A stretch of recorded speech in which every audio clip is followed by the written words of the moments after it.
হাওড়া জেলার মুসলমান তোমরা সব থেকে বেশি টার্গেটে আছো। আমার কথা ভাষা নাও ভালো লাগবে, মুসলমান তেমনি টার্গেটে।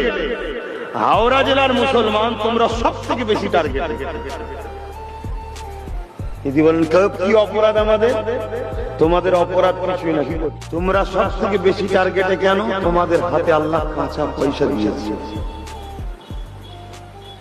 মুসলমান ধনী হোক এটা ইসলামের দুশমনরা চায় না। তোমরা ভিখারি হোক এটা ইসলামের দুশমনরা চায়। তা তোমাদের হাতে এই যে কাঁচা অর্থ আল্লাহ দিয়েছে, এজন্য তোমাদের উপরে টার্গেটও বেশি, এবং তোমাদের খরচের স্টাইলটাও সবাই পছন্দ করে না। তোমরা যেভাবে টাকা উড়াও, যেভাবে বিভিন্ন জায়গায় যাও, তুমি কি ভাবছো তোমাকে কেউ দেখছে না?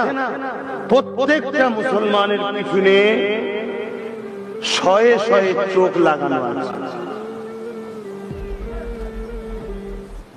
এই বিপদ থেকে তোমাদের বাঁচাবার রাস্তা তোমরা নিজেরাই বন্ধ করে দিচ্ছ।